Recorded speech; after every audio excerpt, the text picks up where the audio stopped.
one of the games we've been wanting to see more of, at least from my perspective, is Quantum Break. So let's start right there. And they started off with like just name dropping, just like dropping Sean Ashmore, Aidan Gillen, Littlefinger.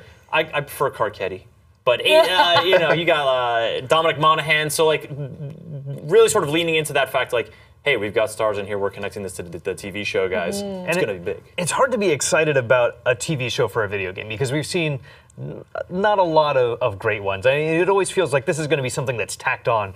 But this is one time when I'm really excited for the show. Like, it looked really good. It's like all these characters from Lost, and the story seems really interesting. Like, the other trailers have been leading up to this, and I'm like, it's okay. But like now watching it in action and like this weird time travel story, it's like Fringe meets Lost meets like, I'm really excited to learn more about this world. And I think we're living in a world where like Netflix originals, Amazon originals, you're seeing like a diverse kind of production quality of TV. It's not just some network shows and HBO making the best TV out there. Like, there is a lot of creative talent being poured into a lot of different channels. Hopefully this ends up being one of them. And when they were talking about this game, though, they were talking about it in a way that made it sound like it was integrated into the game, that it wasn't really a standalone TV show. I don't know if we've heard anything more about that, but... Well, we haven't. When they announced it, they initially were saying that there are going to be elements of the TV show that, like, the TV show will air, and it'll be something around the game. You'll be able to play the game. I think they initially announced it as episodic. I don't know if that's the case anymore.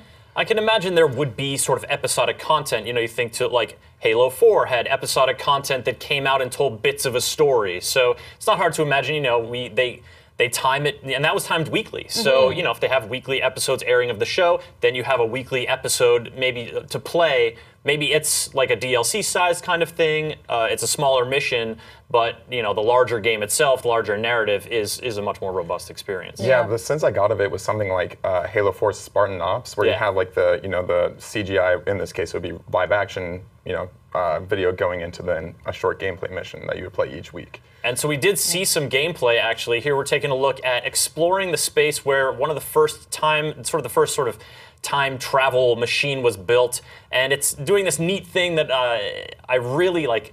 I think is very cool. Is the sort of playing through skipping through different points in time to sort of visually speed through this history of this project. Yeah, but the interesting thing was seeing this actually happen in gameplay. Like, I assume what we're watching now is more like, not a cinematic, but this is something that's just telling the story. But even when they were showing gameplay, if it's anything like that, and I really hope that the game does look like this, that it's not kind of one of those BioShock Infinite moments when it's like, here's an idea of what the game's going to be like, but it doesn't quite pan out. Because what it seemed like is like, you're changing time while you're playing. You're going to throw out a time bomb in like this area of the game. These people will be frozen, and you'll be able to fight them. Like, you have guys who are able to manipulate that and not be affected by it until you rip out their time, like mini time travel devices, and they freeze in midair around you. Like, that looked really cool. Yeah, I really like the gameplay we're seeing. It's sort of I don't know that we've seen anything really like this, where you can literally stop stuff and then go after people. I mean, we've sort of seen, there's been some time dabbling in shooters before, first-person shooters like Time Shift and others, but